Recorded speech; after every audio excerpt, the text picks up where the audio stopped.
from Mr. Langel's department? No, we're not responsible. So my question is this. Is it possible for the minister to table at a convenient time the number of claims where the Department of Transportation has been involved, the number of claims where there has been damage caused for various reasons, and the amount of money that has been awarded in favor of Nova Scotians putting claims in? I mean, just the response of, go to your insurance company, well, that's a whole other set of circumstances. So I was wondering if you could comment upon that, and if at a convenient time in the future, you can tell me, your staff could tell us at their leisure, the number of claims that your department faces, the number that have been settled, and the amount of money that has been awarded to Nova Scotians. The Honourable Minister of Transportation and Public Works. Yes, Mr. Speaker, I'd be, Mr. Chairman, I'd be pleased to do that. I would advise the honourable member, though, that what is customary in the insurance business called acts of God are not responsibilities. We're not responsible for you either. Do not fall under the responsibility of the Department of Transportation. I think our claims department reacts to claims in a suitable fashion. If the honourable member thinks otherwise, well, we'll certainly take a look at it, but I'll be pleased to get those numbers for him. The Honourable Member from Timberley Prospect. Thank you, Mr. Chair, and I'm just going to take a couple of moments, if I may, because I would, of course, be aware of the fact that the minister probably, I'm under the direction from my critic from transportation, we're giving time for the minister for a wrap-up statement of some sort, I would assume. So I'll go over to the other members of the the Liberal Party. Notice how I said that for a change and didn't say it the other way. Nice to see the member from Clare is here. Thank you. I haven't missed you, however. Could we look, however, at an important issue, Mr. Minister? And that, Mr. Minister, is the fact that at times you receive petitions after petitions after petitions. And I understand the fact, of course, of the process with petitions, and the Nova Scotians are encouraged to submit them, and, you know, people literally go up and down their roads and get petitions that are in favor of this or looking at that. I want you to restore the faith of Nova Scotians in the fact that it is worth the time of people who are collecting and presenting this petition, that is an exercise that you as the minister and people in your staff do look at these petitions and say, that is something we should consider when we decide the priorities in the upcoming decision-making with limited dollars that you face. Thank you, and I thank the minister for his time. The Honourable Minister of Transportation and Public Works. Yes, Mr. Chairman, the matter of petitions is one that is of great interest to the department because it shows the level of dissatisfaction, perhaps, with a particular road or a particular traffic situation. Unfortunately, we just do not have the money to react favorably to every petition, but I can assure the honourable member that every petition is looked at and considered. Thank you. The Honourable Member from Annapolis. Chair, I just want to clarify on my last question. Will you be forwarding those bridge inspection reports to me from my constituency, the most recent ones and the ones that you have in your possession at the department?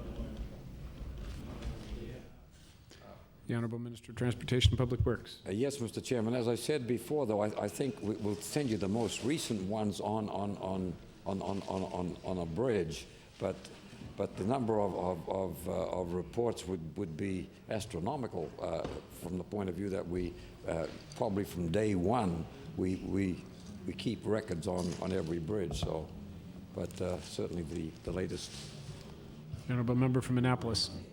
Thank you, Mr. Chair. I do appreciate the two that you sent me. What I was looking for was the remaining bridge reports from my constituency, but I'm sure you'll forward those to me for the remaining bridges in my constituency. That's correct?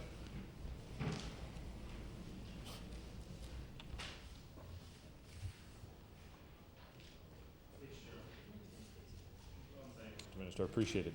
I want to go back to the inspection report that I asked for on the Sawmill Creek Bridge, and I spoke to the bridge inspector, Stuart Glenn, a few days ago regarding to find some clarification on it. As you know, there were some issues around it that I was concerned about. And in speaking to Stuart, he informed me that the old way of inspecting bridges has gone out the window, as the minister had said to me. It used to be rated and given a number according from 1 to 10, and 10, of course, being the best, and suggested that 1, the bridge would be closed. He informed me that that has gone by the wayside now, and the department has gone under a new way of inspecting bridges and categorizing them. And he brought to my attention, and as I look at it, he says, this bridge is in very poor condition and a variety of deficiencies are noted below. And he said to me, it's rare in this province that a bridge will get a very poor condition. So I then went on and listed the deficiencies which we spoke about. And then the recommendation on the following page says the existing bridge to be removed and replaced with a new structure. And it says the new TPW bridge is to be designed over the winter of 04-05 with construction in 05. So I'm wondering if the minister can tell me when that bridge will be started this summer.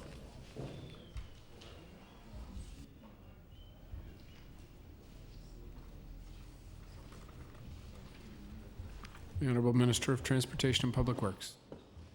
Mr. Chairman, we're in the process of getting the necessary permits, and I think I've spoken at length in the House about getting permits these days. They're quite lengthy. Sometimes the permit is going to require a specific design, a modification, and that also takes time. When we say this fall,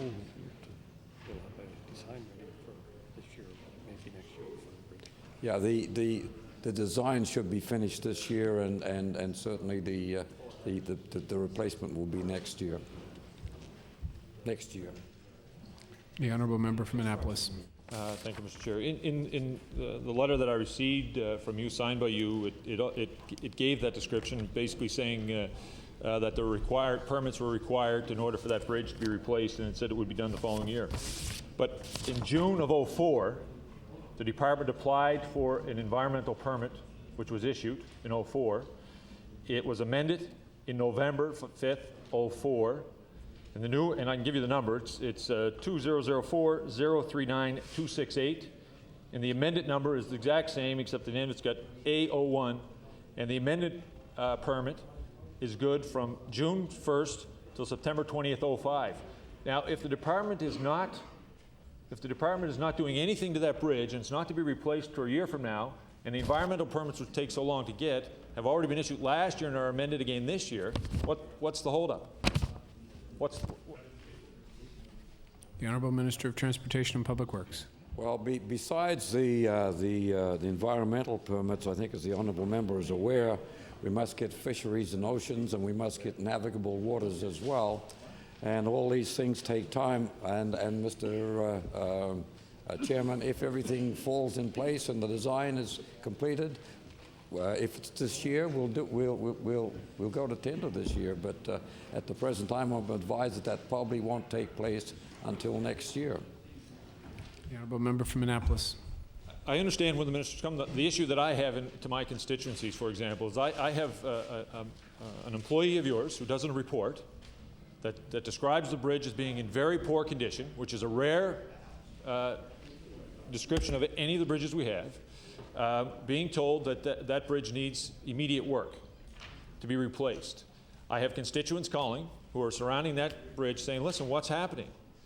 The permits have been applied for and been received from the Department of Environment, which I understand take a long time. Believe me, I've been calling for the department down in my constituency, calling the Department of Environment about outstanding permits, which are being issued. They've been issued. There's not absolutely one thing being done to that bridge. A year ago, it was described as being in very poor condition, which is a rare description of the bridges in this province. And we're going to wait another year, so that's 2 years from now. I want to know what I can tell those constituents.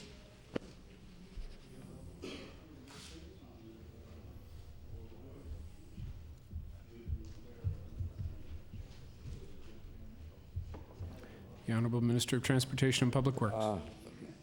Mr. Chairman, I can assure the honourable member that the bridge is assessed as being safe, or otherwise it would be closed. And I can advise the honourable member that we're proceeding as rapidly as we can. But in everything we do, Mr. Chairman, it's a matter of cash flow, it's a matter of money. The bridge is certainly slated for replacement. It will certainly be replaced next year. It may go to tender even this year, Mr. Speaker. Thank you. The honourable member from Annapolis. I would assume what the minister forgot to say is safety would be the primary concern of your department. I mean, with the amount of money that's being distributed around the province, I assume safety would be the #1 priority. Okay, well, I just wanted to make sure of that. I would also ask the minister if he would follow up on that bridge and get back to me on what permit that's the holdup at this point, considering these permits that I have the numbers for have been issued. I would like him to follow up at some later date to let me know what other outstanding permits are that they're requiring that aren't already issued. The Honourable Minister of Transportation and Public Works. I could probably even do better than that, I think, Mr. Chairman. I can give them the honourable member expected timelines for the replacement of the bridge. That's quite in order, and I think we can do that. The honourable member from Annapolis. Mr. Chair, and I appreciate that from the minister.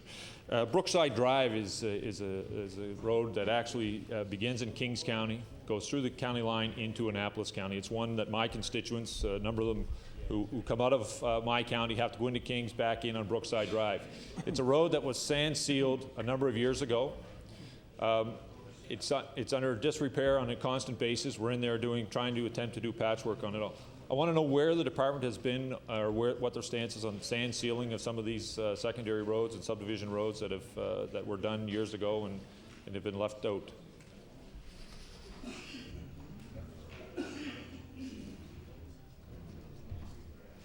The Honourable Minister of Transportation and Public Works.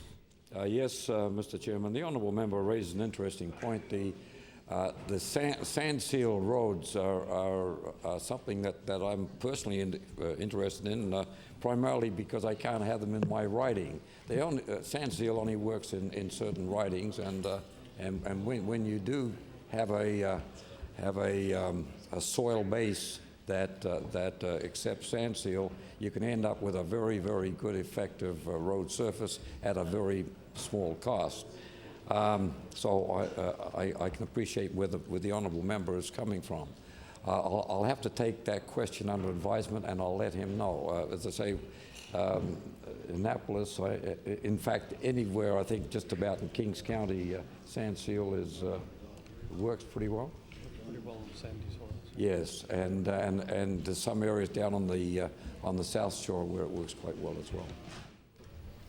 The honourable member from Annapolis. Thank you, Mr. Speaker. I just have one further question, and I will just advise the minister that Brookside Drive would be a wonderful street to experiment on. If there's any experiment he would like to take in terms of sand sealing, we'd be more than happy to encourage him to do just that.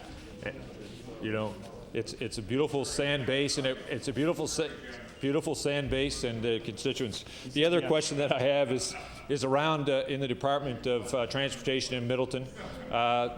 More than 2 months ago, the roof blew off the backside of the mechanical shed in the back.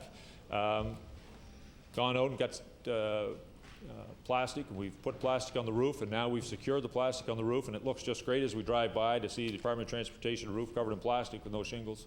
There has been no tender. There's been no one's been doing anything towards that shed. I'm wanting to know if the minister would look into that issue and get back to me on when we can expect to see that issue solved and corrected.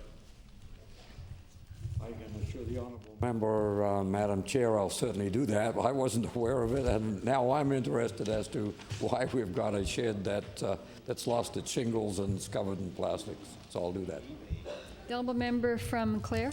Thank you, Madam Chair. I have a few questions for the Minister this afternoon, but before I begin, I want to first thank the Minister and his staff for responding to the letters that I have forwarded to his office or to others in the department.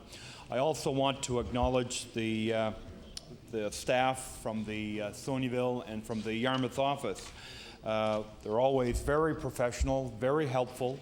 with concerns that I bring to their attention. My first question has to do with bridges. 2 years ago, the Meteghan River Bridge collapsed in the river. Meteghan River, Madam Chair, is located in Clare in Digby County. When that bridge collapsed, it raised a number of concerns with some residents in Clare. Questions that I've been asked was, how often are bridge inspections carried out? Maybe the minister could indicate how often these inspections are carried out. The Honourable Minister of Transportation and Public Works. Yes, Madam Chair. Level 1 inspections are carried out on an annual basis. More in-depth inspections are carried out, and it ranges over a period, and depends on the age of the bridge, the construction of the bridge, etc. Could be from 3 to 5 years. Member from Clare. Thank you. Thank you, Mr. Minister. Two bridges, especially in the Clare area, that have prompted a number of questions has been the Misinform Bridge, and the other one is in St. Benoni. I'm just wondering if it would be possible for the minister to provide me with a copy of the most recent bridge inspection on these two bridges. These are basically the two bridges that have raised a number of concerns. So I guess my question, would the minister indicate whether or not he is willing to provide me with the most recent copy of those bridge inspections, please? The Minister of Transportation and Public Works. Yes, I'd be pleased to have staff forward the copy of the inspections. I don't know Clare all that well, but I think I know one of these bridges, and it's a Steel Truss Bridge, I believe. Yes, I don't know what the other one is. I can also check the program, Madam Chair, to see if that bridge is on the first replacement list that we have. The member from Clare. Thank you. Moving on, I would like to ask the minister for an update on two overpasses that were announced about 2 years ago by the federal and provincial government. These two overpasses, they're both in Digby County. One is located in Smiths Cove, and the other one is in Salmon River. Could the minister indicate when work will begin on these two projects? The Minister of Transportation and Public Works. Yes, Madam Chair. I think the honourable member probably knows the answer to this question, but it's always helps some to ask the question and see what the minister says, if it's at variance with with what the person believes. These particular at-level crossings, Madam Chair, are part of the agreement CSIS 1, which we have with the federal government, which the federal government has agreed to, but has yet to sign. In consequence, we are not doing anything on those particular intersections, with the exception of acquiring land where it's been necessary, etc. We expect, Madam Chair, that the CSIS 1 agreement and the CSIS 2 agreement, which is a further extension of the 101 and some other work on the 104 and etc., will be rolled into one agreement now and will be signed in the fall of this year. But however, in the interim, we do expect to get approval to begin some of the work under CSIS 1.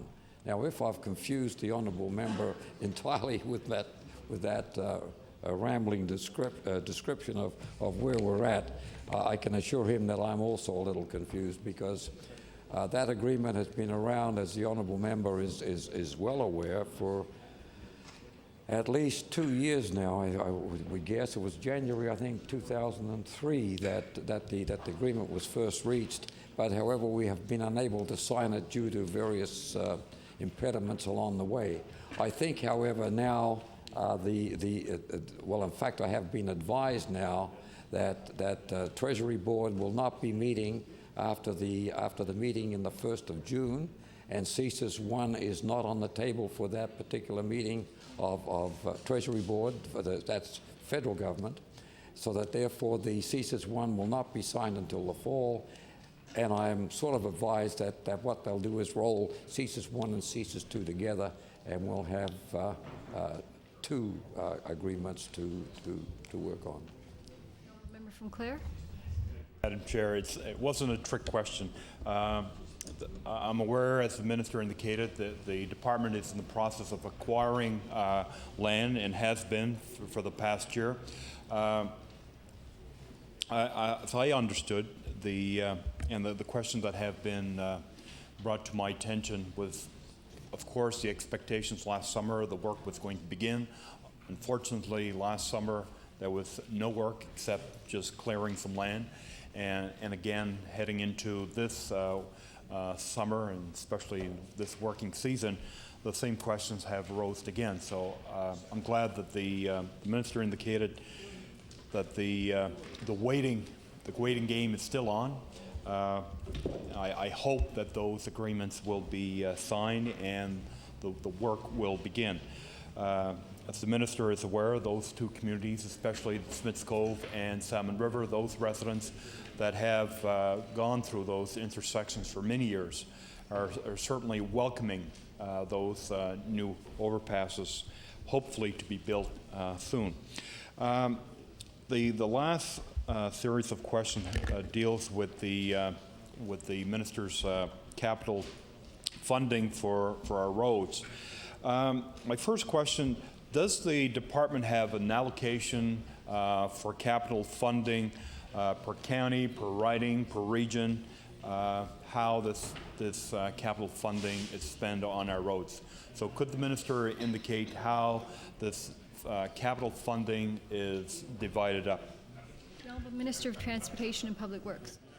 Yes, there is not an allocation per se per riding or per district.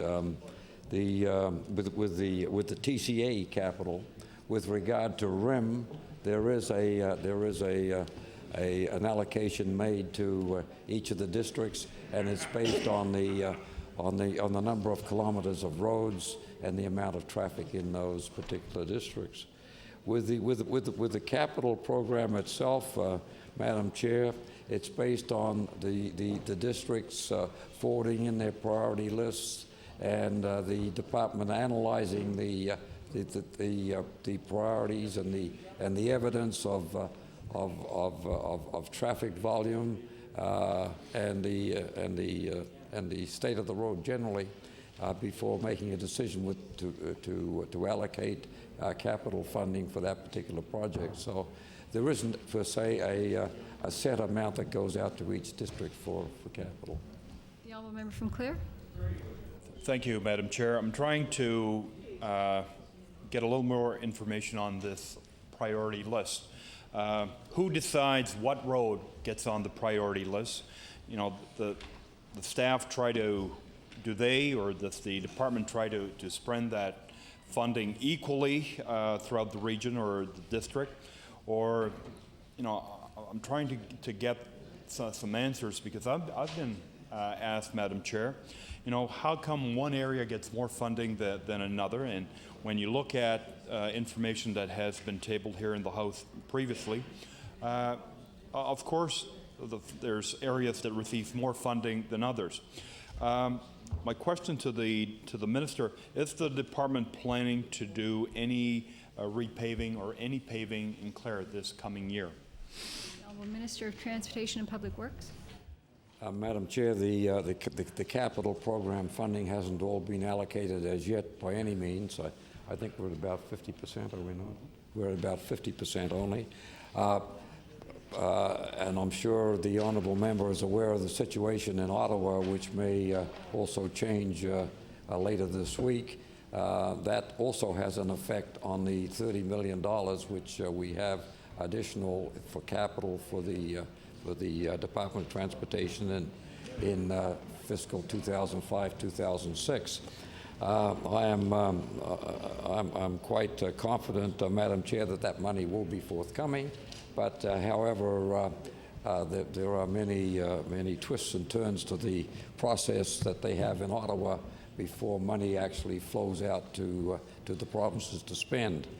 With regard to what we have in mind for Clare, I don't have it at my fingertips, but I can certainly get the list for the honourable member, and I can assure him that we tried, I believe, within the department to distribute as well as we can and something that is fair to every district across the province. Some years, Madam Chair, members get a very large share.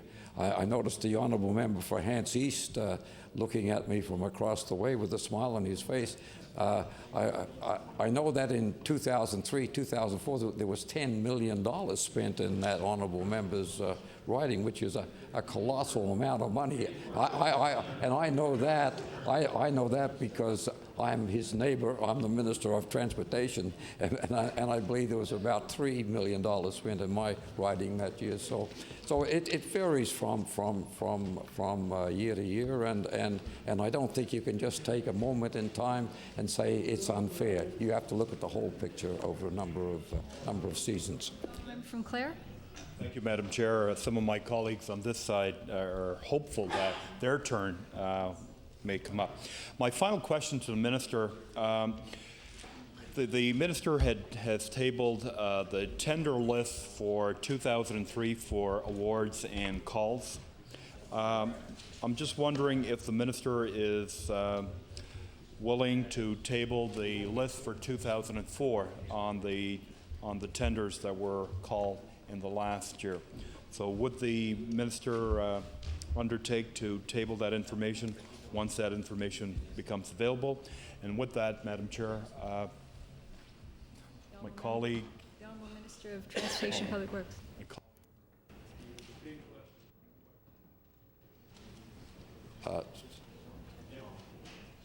Am I...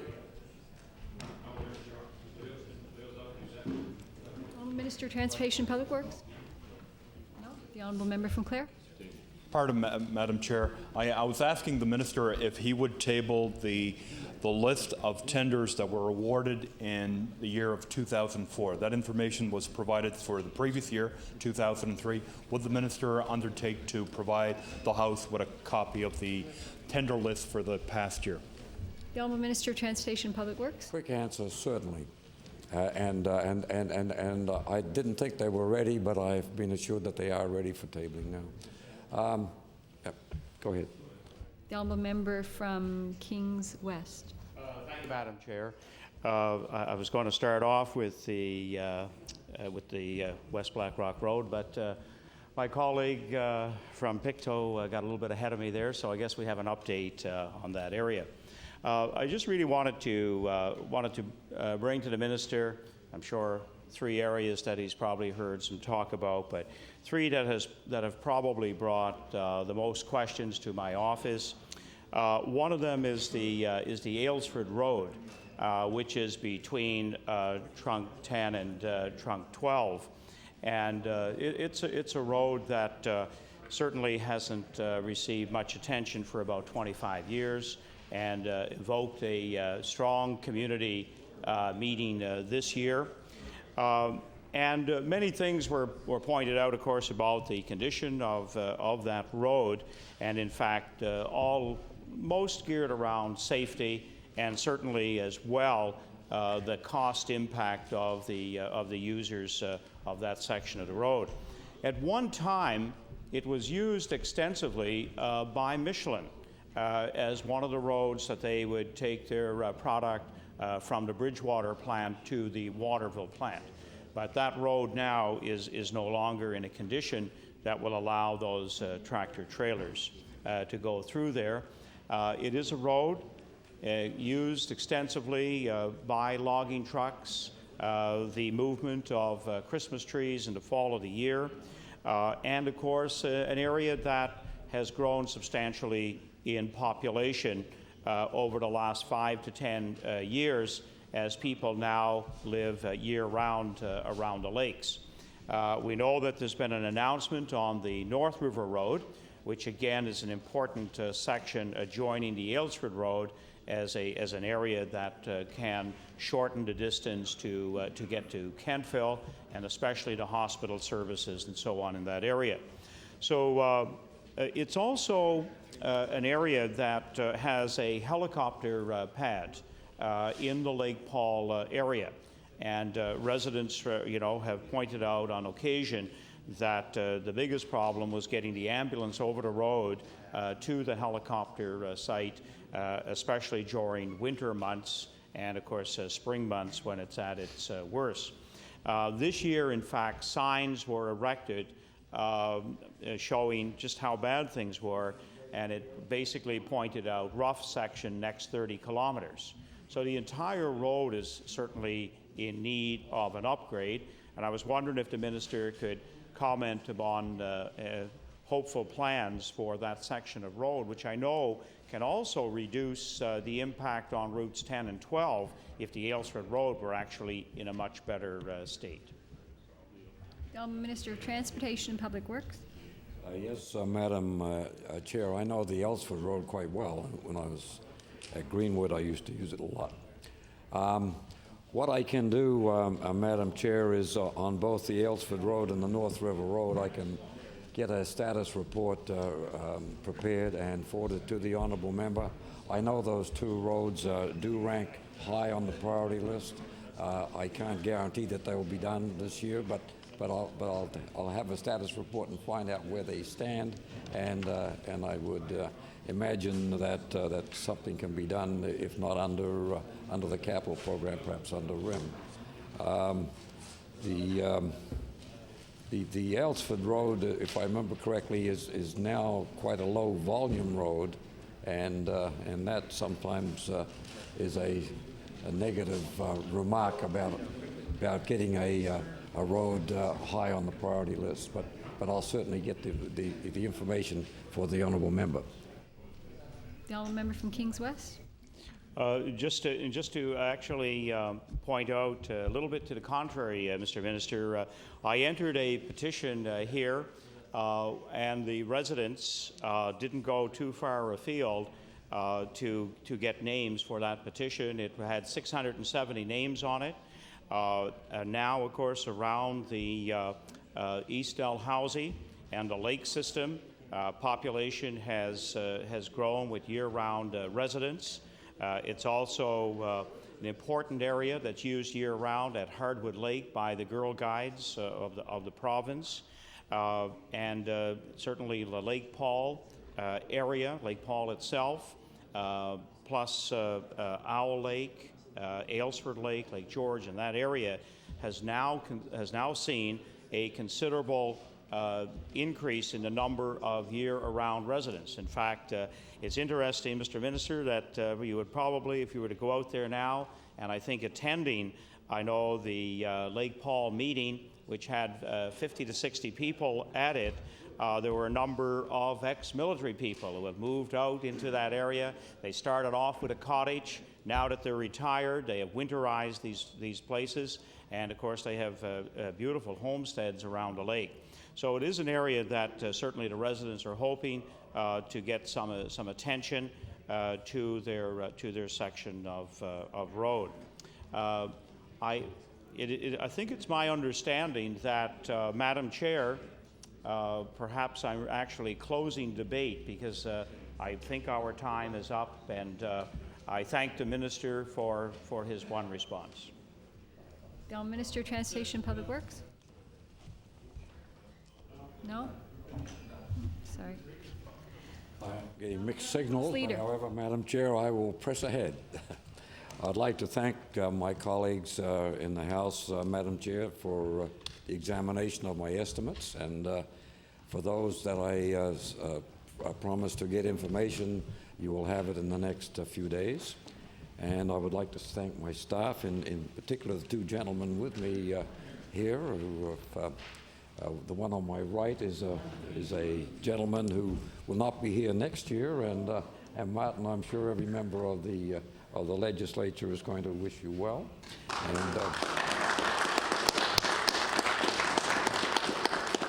And Mr. Penny, who looks after the pennies, will certainly be here next year. So again, thank you very much, and with that, I will close my remarks.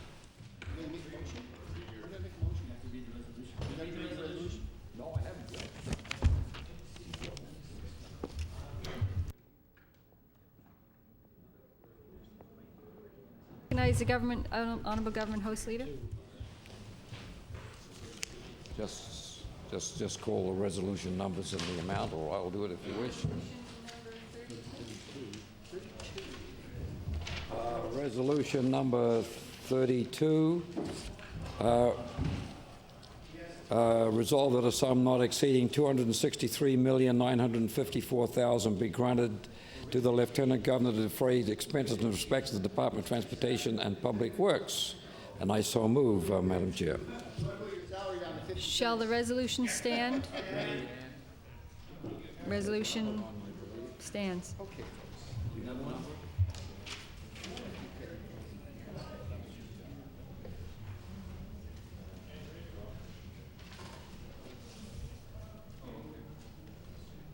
Madam Chair, it'll be resolved when we resolve all those estimates that are still standing.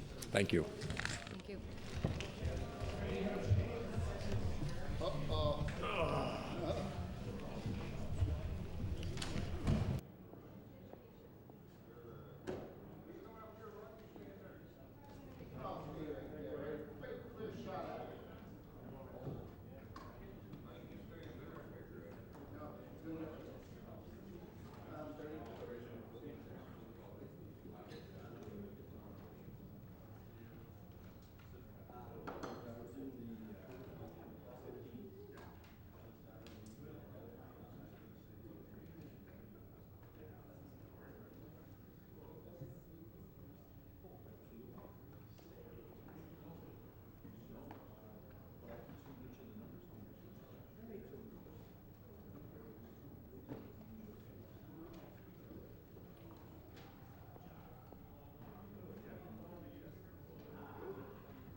The Honourable Government House Leader. Thank you, Madam Chair. I see the light.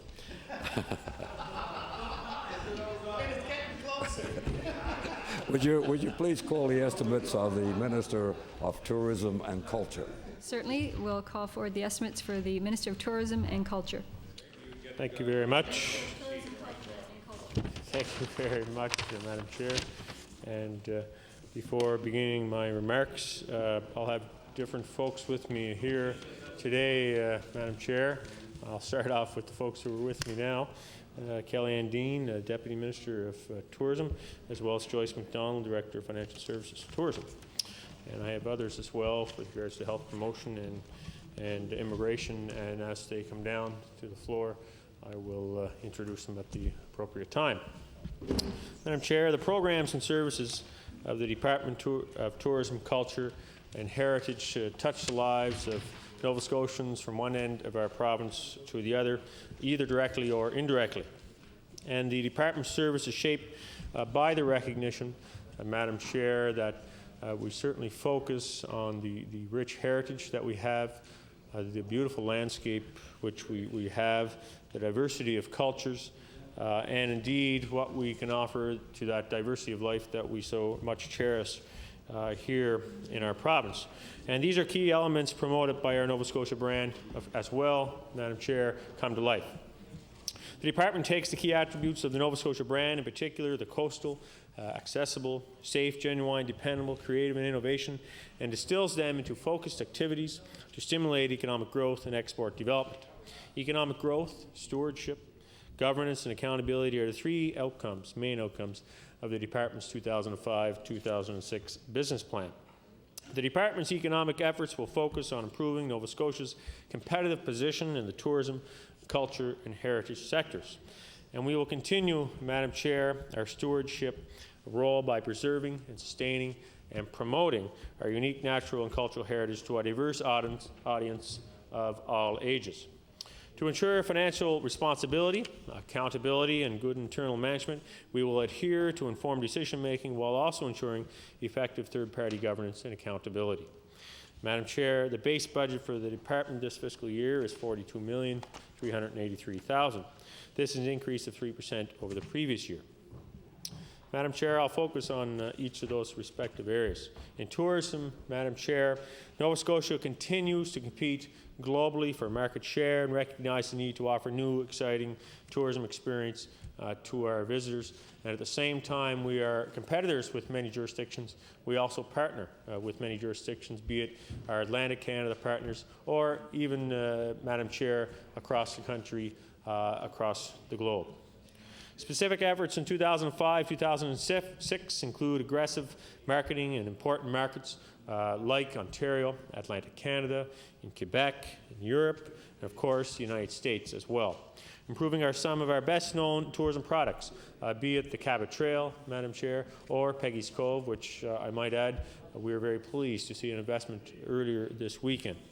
And in working in partnership, Madam Chair, with the tourism industry, be it the Tourism Partnership Council, who certainly is a group which we depend on heavily with respect to the marketing and product development opportunities which we take advantage of, as well as tie-ins, the Industry Association for Nova Scotia. An additional one-time investment of $10 million during the last part of the fiscal year is already hard at work in many of those areas in marketing and product development and regional tourism. And the impact of that money is one which we'll feel in the short term, but more importantly, we're going to feel that presence of those investments in the long term. And I think that's really what we all want to see as legislatures and as Nova Scotians. We have invested an additional $4 million to develop the most extensive marketing campaign in Nova Scotia's tourism industry has ever developed, and will help to attract more visitors and help to boost tourism revenues. The total value of our marketing efforts increased to $7.7 million. We have invested an extra $500,000 for the province's 7 regional tourism industry associations to help them promote their local areas. And Madam Chair, I know, having met them on a number of occasions, last summer, in the fall, again, Madam Chair, a few months ago when we made the announcement, that this was an area where our regional tourism associations felt that they needed some help, be it with our visitor servicing or be it on destination marketing in our local areas. We have invested $1.3 million in tie-ins also to help with administering marketing efforts targeting the northeastern U.S. We have invested $600,000 in the Halifax International Airport Authority to help increase air capacity out of European markets, especially the United Kingdom and Germany, Madam Chair. And air capacity is one of the most important aspects for us in tourism when it comes to attracting visitors here. It's one thing to spend the dollars marketing, but indeed you need the flights coming, be it from Germany or be it from another part of the world. And that is where the links between transportation and tourism are so vital. Madam Chair, we have also invested $1.1 million in the Joggins Fossil Cliffs to help develop them into a world-class tourism product. The fossil cliffs have been identified for possible designation as UNESCO World Heritage Site, again showing the collaboration between ourselves, the Department of Natural Resources and Economic Development, all focusing in on that important investment together. And of course, the people in that area in Cumberland and CREDA, I guess it would be called, the Economic Development Association, very much focused on that because we see the benefits in places like Lunenburg, where that can help to generate more tourism traffic, not in the short term, but over the long term. We've invested more than $2.1 million to improve the experience of visiting of Nova Scotia, and these projects include, as I mentioned, Peggy's Cove, improving viewscapes along the Cabot Trail, developing birding sites, that was down in the Shelburne area, developing the Glooscap Interpretive Center. Of course, that was announced a couple of weeks ago by my colleague from the Truro area, Minister of Education, upgrading snowmobile trails and focusing, first of all, in the Victoria and Inverness counties, but certainly seeing that as a pilot and seeing that to grow into other opportunities, be it in Cumberland County or other parts of the province. And again, although in that geographic area, that was all of many organizations in Cape Breton Island and eastern Nova Scotia. Also, the new cruise ship pavilion, Madam Chair, and certainly the big fiddle in the cruise ship pavilion is certainly a sight to see. So I encourage all members to take the opportunity to go and see that, because it is an icon that when somebody comes off the cruise ship, they will not forget. And I think it is something that certainly will help them remember their visit. Government is investing with confidence in the tourism industry, so it'll be and continue to be an economic generator and a competitive player in a global industry. This is a timely and significant investment which clearly demonstrates the important partnerships I already mentioned. Working with Nova Scotia's industry, Government Tourism Partnership Council, significant private sector investment for the development and marketing of the province is also being leveraged. So when you see a project like, as we had mentioned, Madam Chair, for example, the snowmobile project, that was much greater than just the province of Nova Scotia investing in. That included money from the federal government through Enterprise Cape Breton Corporation. It included a great deal of investment, not only in dollars, but time and effort from those local snowmobile clubs as well. Tourism Nova Scotia is a $1.3 billion business. Madam Chair, it's a big business. There's over 34,000 people working in the business, and it brings revenue provincially, it brings revenue municipally, and it brings revenue to the federal government as well, and it's easy to see why we would support it. Madam Chair, Nova Scotia's culture sector continues to gain more prominence, and I can tell you, although we tend not to get a whole lot of questions in the House about culture side of it, I feel very strongly about the importance of the culture sector and the influence it has on our tourism product here in our province. We support professional artists using peer assessment processes through various programs, and we work with partners to strengthen community cultural skills and knowledge, heighten the quality of diversity of activities, and increase access to cultural resources and activities. It is also increasing awareness on cultural industries, which are export-focused and enjoy international and national attention. Madam Chair, there's many programs which I encourage all MLAs to take a look at, be it cultural activities, be it cultural industries, be it a focus on individual, perhaps artists. There are many opportunities for many individuals in your particular constituencies that they could take advantage of, be it a community group that's putting on a concert, or be it another group that wants to put on workshops. There is tremendous opportunity with many deadlines, and it might be $2,000 or $3,000, but it might be $10,000. And I know many of my colleagues here have either met with staff or shown an interest in those particular programs, and certainly I think that it sees that money go across the province. Specific efforts will include this year, Madam Chair, continuing to focus on our music strategy, which was done in association with MIANS, the Music Industry Association. And the strategy, it focuses on both the up-and-coming artists, the emerging artists, musician, which is focused through our department, as well as those who are established and have gotten to that next level, and they are working through the MIANS section, or the Music Industry Association. Those partnerships are important because, Madam Chair, we work on things together, such as making investments in the recent festival, Bringing It Home Festival. And the Bringing It Home Festival, although in just the second year, last year pilot, is, I believe it's almost doubled in the number of seats sold this year, and we expect that to continue.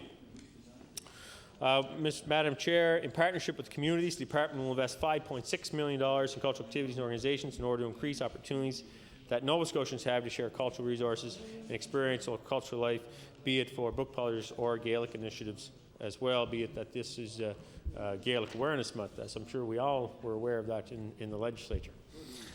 Madam Chair, as well in heritage, heritage is one of the most important roles that we play as a department, with a collection of over 800,000 artifacts and more than 200 heritage buildings, many of those at Sherbrooke Village, Madam Chair. The budget for heritage this year is $10.5 million, a 13% increase, and part of that increase includes a $650,000 as the operation, the Blue Nose 2 was transferred from the tourism division over to the heritage division, and I'm sure my colleagues will have questions about the tourism budget, but that is one of the areas where you would see a difference for that. And I'm sure that question will come up. As you know, the Blue Nose 2 will be operated this year by the Lunenburg Marine Museum Society, which also operates the Fisheries Museum of the Atlantic and is one of our 27 Nova Scotia museums. Our out-of-province visitors and residents continue to experience Nova Scotia sites around the province. And Madam Chair, we have tried to take a focus over the last number of years on the website because really it is the opportunity for people within Nova Scotia, young people in our schools, or people of all ages, to visit sites without actually having to visit the site. So the virtual museum is going to become that much important in the months and the years ahead. The virtual museums are growing rapidly from 2.4 million visits in 2003-2004 to 2.7 million in 04-05, a significant difference if you looked back 6 to 7 years ago. Madam Chair, one of the processes we're very excited about in Heritage is moving forward on the Heritage Strategy. And the Heritage Strategy, Madam Chair, is a partnership between the Federation of Nova Scotia Heritage and the Department of Tourism, Culture and Heritage. The Federation will play a key role in the project, and which will be facilitated by voluntary planning public consultation process. And the ultimate result, as I mentioned in my resolution earlier today, is to get that plan, a multi-year plan, put forward for Heritage, to take a look at many of the aspects which members bring up here, be it for the heritage buildings, the conservation of heritage buildings on the outside of buildings. I know there's a member from Victoria express interest in what happens within buildings, or be it for our other heritage resources that we have in our province. And I encourage everyone to get involved in that planning process. The Nova Scotia Archives continues to make the province's rich archival resources available online, and the Archives promotes worldwide access to these resources via the Internet. Again, the Internet becoming that much more important, making the operation of a significant resource for heritage, tourism, genealogy, lifelong learning, and educational curriculum development. These online resources attract over 750,000 visitors a year, and more resources will go online this year. And I encourage my colleagues to take a look at what NSARM are doing, Nova Scotia Archives, because they fill a very important part of what we're attempting to do as a province, and that is to not only showcase the culture and the heritage and what is to offer and the history that we have to offer, but indeed they're tied in, be it through African Nova Scotia affairs and partnerships there, be it for communities of interest, be it for organizations of interest.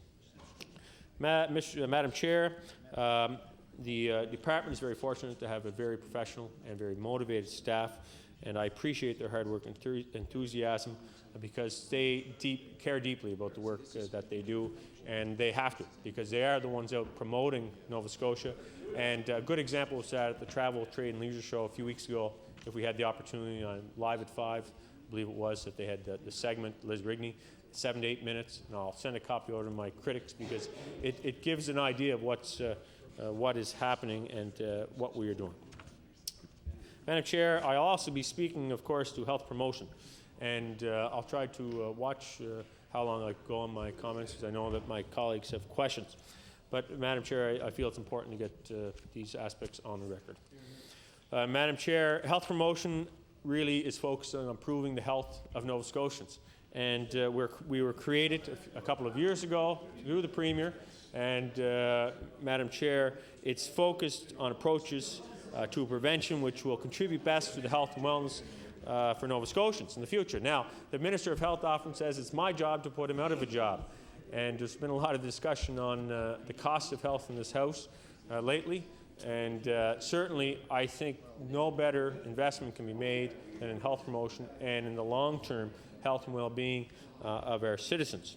Our mandate is to create and support the policies and environments that will help Nova Scotians make healthy choices in their lives to eat better, become more physically active, be less susceptible to injury and disease, and to reduce the risk of becoming addicted to tobacco, alcohol, or gambling. At the forefront of this year's new investments are children and youth, and I've said time and time again that, Madam Chair, that if we can get our young people to adopt healthy lifestyles now, that they will more likely become healthy adults. And so this year we're making a significant investment, once again, in health promotion as part of our commitment to double the budget. Now, I'm very fortunate to be representing an office in health promotion where we're seeing that increased investment and knowing we're getting that increased investment, which is a strong commitment, I believe, of the province to make. In physical activity, Madam Chair, we conducted research in 2001-2002, and we're going to be hearing more about that over the course of the next number of months, because that research was to measure the physical activity levels of our young people at grade 3, 5, 7, and 11. Now, what the results told us was, Madam Chair, was that the youth in our province are not active enough to see those healthy results which we need drastically to see. We found that almost all of grade 3 students, 90%, do achieve the recommended amount of physical activity, 60 minutes, at least 5 days a week. But then it starts peering off. Grade 7, it starts going down. Grade 11 students, grade 7 and 11, do not.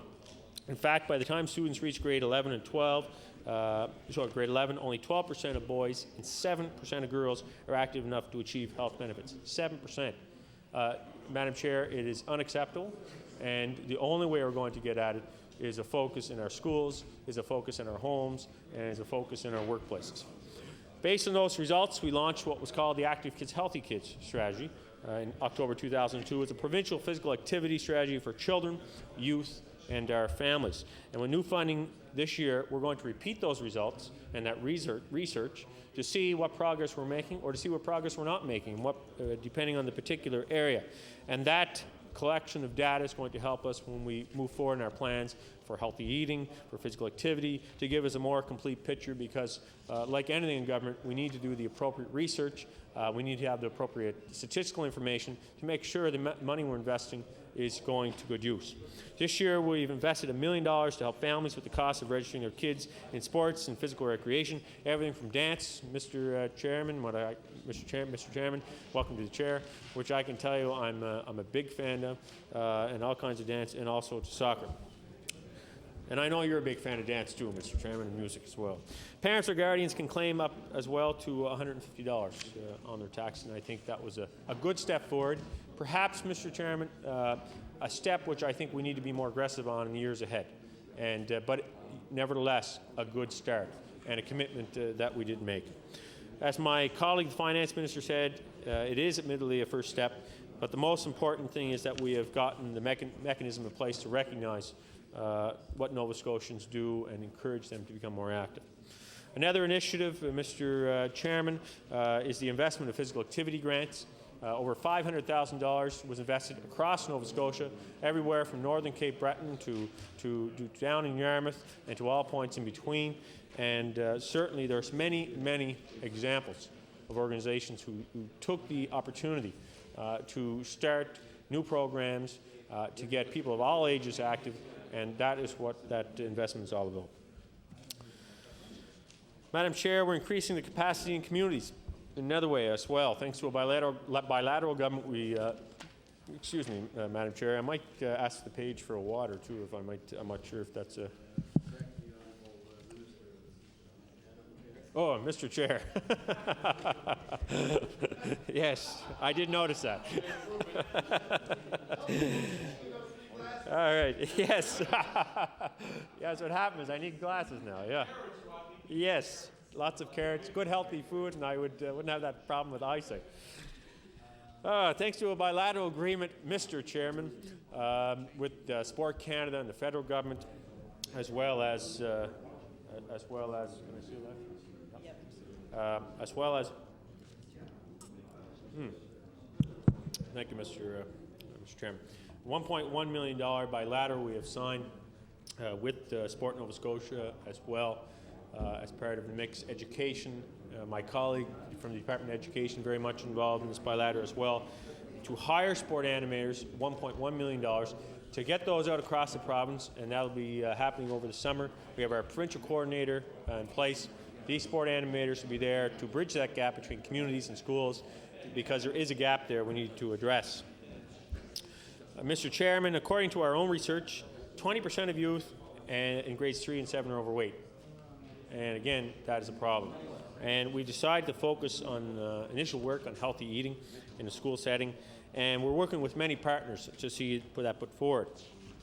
The budget this year sees significant investments in that area between ourselves and, of course, Department of Education as well. And on April 18th, I joined the Premier to announce $345,000 new dollars in funding for school boards to partner with healthcare leaders in their schools in providing healthy choices and physical activity opportunities for students. We've also provided funding for each district health authority to hire an additional public health nutritionist, among other roles may be involved in improving children's healthy eating habits. Now, Mr. Chairman, the food and nutrition policy framework for schools will be implemented this year. And based on information we've learned from school board program directors and principals about their current situations, because it was important that we did the research of what's happening across the province, what's happening at each school board, what are the challenges, what's happening across the country. And we also went and took a look at that information as well. It's going to address many of the services that are offered, school food services, including cafeterias, the types of food, beverages being sold, vending machines, and school-based feeding programs.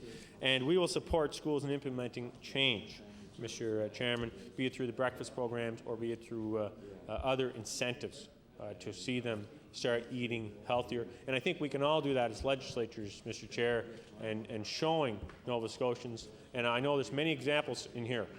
And I don't want to pick any members out, but from all sides who are actively, be it out walking more or be it eating healthier. And I think, and I encourage even the staff to do the same, because I think the more time we spend in here, we all know that the more time we spend in here, very often we tend to not get perhaps the exercise that we would all like to have. Well, the members suggest a half-hour break each day. Well, you know, it's there's all kinds of creative things we could do. Our area of work that without a doubt gets the most media and public attention, obviously in the last few months, has been that of problem gambling. And our addiction prevention priority area addresses drugs, alcohol, and gambling, because people who have one addiction very often have cross addictions. And I've mentioned that on many occasions. And the prevention services and communities can readily address similar issues.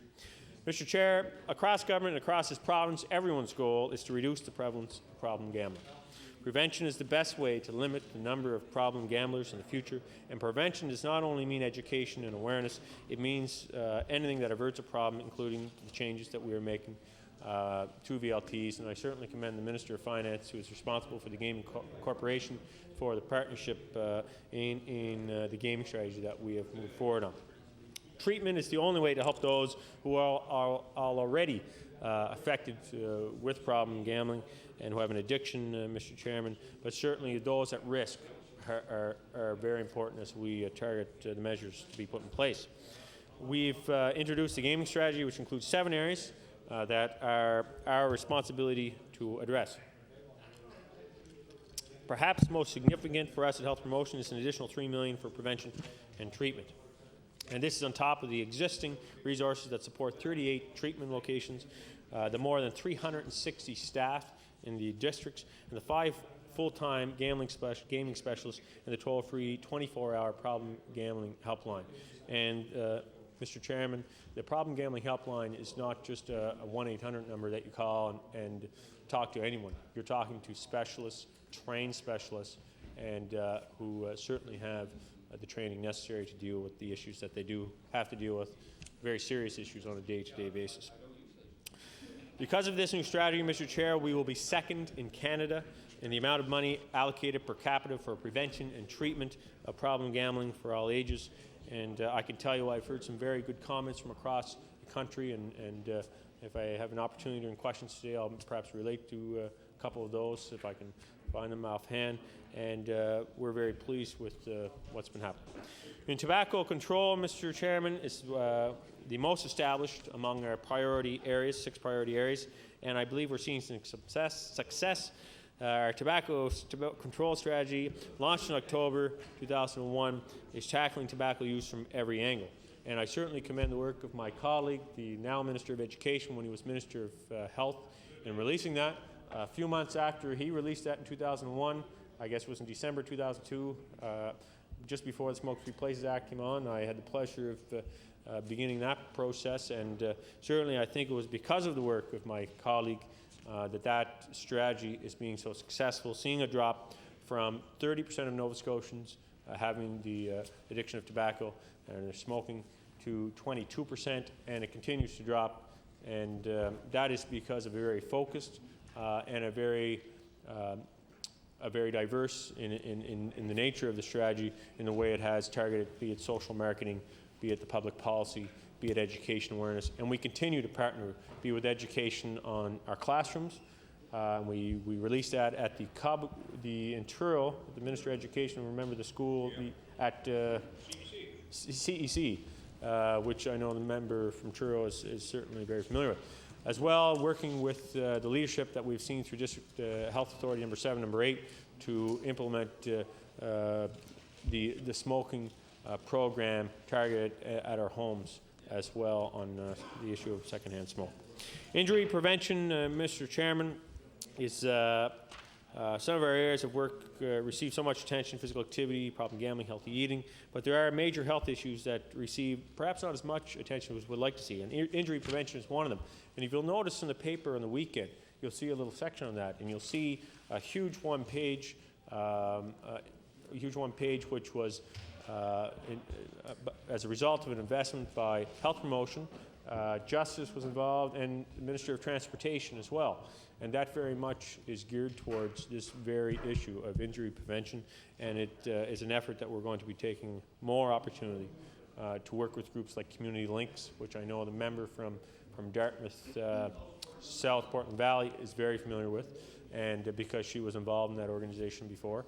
And you know, we need to get at that issue of falls among our seniors. We need to get to those issues of helmets in our youth, and we need, though, a comprehensive strategy around that. We don't want to be doing just one-offs. We want to do that as a comprehensive package. Mr. Chairman, 95% of injuries are predictable and preventable, and they cost our province $570 million each year. $570 million. About 450 Nova Scotians die each year as a result of injury, and 6,000 are hospitalized. And now we're beginning to address that major health issue. An additional investment of $180,000 will be dispersed in a variety of areas through injury prevention. And the new funding will be work to work in those three priority areas of motor vehicle collisions, falls among seniors, and addressing the issue of suicide, which I know that's also come up in the House here. So we're investing in surveillance so that we can make informed decisions and in appropriate action to address injury in a systematic and evidence-based manner. The last aspect I will touch upon is that of immigration. I will try to, do you have my time, Mr. Chairman, just to have an idea?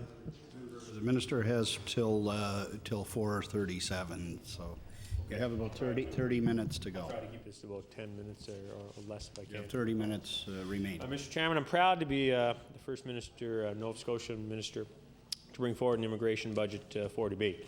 And having a dedicated budget gives our immigration partners a clear picture of our investment year to year, and it will serve to be an important accountability measure for government.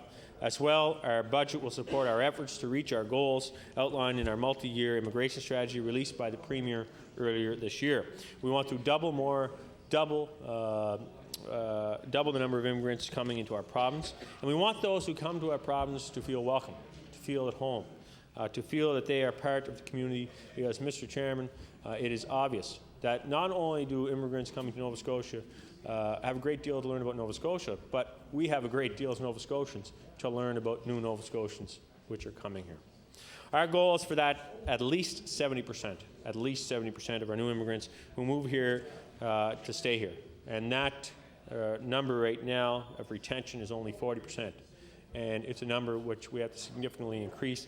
We see about 1,500 immigrants at present, Mr. Chairman. Total budget for the office is more than $2.7 million.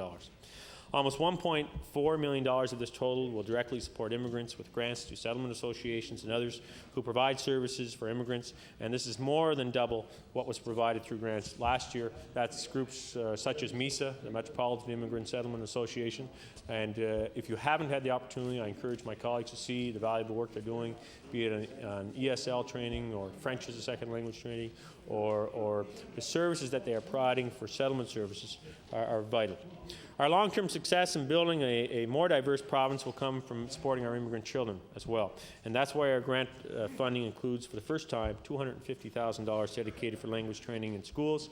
which we'll of course be partnering with the Department of Education, our school boards on. As this is on top of the money that the Department of Education also has. I believe it's 100,000. My colleague may correct me, 100,000, which represents, I guess, 8/12 really of the school year, starting this coming school year. The remainder of the budget will benefit immigrants as well. We can now hire the staff to work with our immigration partners to plan more effectively for what services are needed and how they can best be delivered. Let me give you some examples, Mr. Chairman. Our immigration strategy is province-wide, and again, we want newcomers to recognize the benefits of living in all corners of our province. We're working with municipalities, we're working with regional development authorities, because these groups are in the best position to identify their needs and strategies which will affect them. I was at the Nova Scotia Chamber of Commerce meeting on the weekend, and one of their sessions that they had was with regards to immigration. There's an obvious recognition, there's an obvious interest in the business community across our province in what is happening, because they see that perhaps in their particular area, be it in Guysborough, or be it in Cape Breton, or be it in the South Shore, or be it in Halifax, that we see a decreasing number in our schools, and we see many of our, especially rural communities, getting smaller, and we need to address that. In fact, Mr. Chairman, during the past week alone, the Office's Executive Director, Elizabeth Mills, who will be down after a bit, met with many groups in Liverpool, including the Mayor, a former member of this House, Mr. John Leaf, the Mayor, a Municipal Council, RDA, School Board employers, and an interdenominational church representative are working together on a plan. So it's very much focused on a partnership on keeping their community for years, because they recognize the challenges which they face. To accomplish this, they recognize that they need to take a family approach. For example, they will help families find services their children need. And at times, Mr. Chairman, as the member from the Waterford area full well knows, that, Mr. Chairman, when a new immigrant comes to Nova Scotia, we often think of this grandiose thing which we need to give them. Well, Mr. Chairman, very often they want to be welcomed. They want to know, they get to know people in the community. They want to know where the local school is. They want to know where the local church is, if should they wish that. They want to know where their child can sign up to play in the baseball team or the football team. Or they want to know, Mr. Chairman, how do I get my license in Nova Scotia? These are some of the basics which we take for granted. But a new immigrant coming to a new country, perhaps learning a new language, it is essential that we work with them on this very issue and ensure that it's not just a metro-focused area, because obviously 80% of our immigrants currently are coming to Metro, but that's spread across the province, and we're working with organizations like MISA to accomplish that. Mr. Chairman, on the broader scale, we're working with regional development authorities to draft policies, criteria, and accountability framework and other information on the community-identified category of our Nova Scotia nominee program. And the Nova Scotia nominee program, Mr. Chairman, is that program which has been done in collaboration with the federal government, and it has 3 different streams. But that framework for our regional development authorities is essential, because they need to know the process and the appropriate process, so that all RDAs and all local communities are following a step-by-step process in fairness to them. This month we'll consult with the RDAs on the draft of that, and once their input is considered, they can use the final document to attract immigrants that best match their community needs. Mr. Chairman, this is just part of the critical work planning that the new office must do. Most directly related to the budget, we have work that must occur before the grants are awarded. I don't think anyone in this House would want the Office of Immigration simply to go out and spend money. And I don't think that's the proper approach. We need to get the staff in place. We need to have, right now we're at the Maritime Centre on the 15th floor, we need to have a full-time place where people know where to go, and we need to have the staff in place so that we can achieve the results we want to do. And I've said it before, it would be irresponsible to do anything less than that. We did the same thing with health promotion. I believe it's the right thing to do, and I would rather take my time and see the office take its time and to get the job done right. Mr. Chairman, with that, we also have other aspects of the nominee program. The program is marketed to Mr. Chairman as well. to experienced business managers, skilled workers, and people who meet specific community needs. And our budget estimates, we will recover $100,000 in fees this year through those programs, through the Nova Scotia nominee program. And that number is based on the fee that the province receives and multiplied by 200 immigrants, and that's how you get that number. Mr. Chairman, more than 260 immigrants and their families have been approved to come and live in Nova Scotia. More than 70 of these families have already moved here. And Mr. Chairman, when you say 70 families, that's 70 times, be it 4 people. That is a significant number of individuals. Some of these 260 families are still in the process of moving or awaiting the final paperwork. Obviously, this takes a lot of process, but they are coming, and another 170 plus are in the midst of application process. And when you consider that each immigrant, on average, is part of a family of 4, we're talking about 1,000 new immigrants who have been approved to come to Nova Scotia, Mr. Chairman. And these numbers show that people are very much interested in coming here, but there is a particular process. And, Mr. Chairman, what we need to have, and is as identified in our immigration strategy, is not just the streams we have now. We have our economic stream. We have our community identified, Mr. Chairman. And, Mr. Chairman, we need to continue enhancing those streams, because immigrants who have come to Nova Scotia have indicated that through the consultation piece, be it for family business, be it for those in our post-secondary institutions, as just a couple of examples. So these are areas we're going to be focusing on in the year ahead. Again, making sure we take the time to do it right. Mr. Chairman, I thank you for the opportunity to present my comments and my colleagues, and I look forward to the questions. And again, I guess we're starting with tourism. I would just hope that the members, if we're not starting with tourism, that they would give me some ample time to make sure the appropriate staff are down here with me. I asked tourism to come down because I thought that tourism was the start. But, Mr. Chairman, if I'm wrong, perhaps the members could give me indication and I could have staff switch. So we're going to start with health promotion, Mr. Chairman, as I understand. Is that correct? We're going to start with health promotion, so perhaps I could get the health promotion folks to come down, and I'll start answering the questions before they come down. Excuse me. Thank you, Minister. I'll recognize the member for Dartmouth North.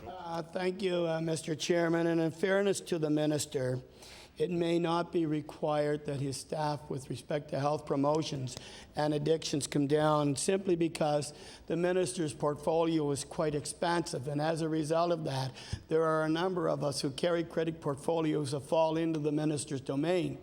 Unfortunately, there's a $6 billion budget, and we only have a $6 billion plus overall budget of this province, and we only have 40 hours of estimates to talk about them. And I do want to say on the onset, Mr. Chairman, that I want to thank my colleague for Cape Breton Nova and also my colleague for Sackville Quabequid for giving me the opportunity to speak to the minister. My comments will be around the addictions and the addictions treatments, and primarily the Gaming Foundation. It is not necessarily, I hope, that you need to bring the individual members down, Mr. Minister, because time is of the essence for our party. I just want to make some general comments. In December of 2004, the minister made an announcement that, in fact, the money from the Gaming Foundation would be removed from the Gaming Foundation and brought into the Ministry of Health Promotions, and that those dollars, along with the additional $3 million, would be spent in the areas of primarily around prevention and treatment. My concern is that there were a number of agencies whom, in fact, made application to the Gaming Foundation for dollars. And I want to say to fund addictions programs. And I want to say that my first involvement with the Gaming Foundation was before your portfolio was created, Minister, and the Minister of Health then was Minister Muir. And Minister Muir and I sat down with, in fact, the Freedom Foundation, recognizing the need for additional dollars to treat a new addiction called gaming addictions as a result of the government getting into the legalized gambling business of video lottery terminals. Those additional dollars and those dollars that was sent to the Gaming Foundation were in fact dollars that were going to be used and expended into addictions treatment and prevention programs. And I felt the Gaming Foundation, which was a standalone organization, was in fact, Minister, the appropriate organization that should address this. Unfortunately, the government of the day, your government today, believes that it is the purview, or it should be in the purview, of health promotions. And they talk about, and your government talks about the reason for putting that into health promotions is because there are cross addictions. I want to tell you, Minister, we were very much aware that there would be the potential for cross addictions when gambling was legalized in this province. Our concern, and my concern is, and I've said this before, that the money should not have been extracted from the Gaming Foundation and put into health promotions, because I believe that there would be a saturation of those dollars, and those dollars would not only be used for the very serious treatment of addiction problems to gamblers, but it would be spread over a period of alcohol addictions, drug addictions, tobacco addictions, a whole host of other addictions. And that this really was money that was specifically designed and intended to be used for solely one purpose, and that was the purpose of gambling addictions. I know that people who have made applications, I should say organizations who have made applications for the addictions treatment now, Mr. Minister, are quite concerned. Because before they made their application and they received the $60,000 or whatever their application allowed for through the Gaming Foundation. And they were advised via a letter that in fact this would no longer be the practice, that they would have to go through health promotions. The concern is that each of the Capital District areas have directors of addictions, and in this particular area, it's Tom Payette, and I know Tom, and I have known Tom for a number of years, but he is one of those individuals whom I will mention now knows full well that those organizations will have to make application through the district health authorities and to his appropriate department to seek funding for their gambling addictions programs. I also want to say, Mr. Chairman, that the minister indicated that there are some 38 regional areas.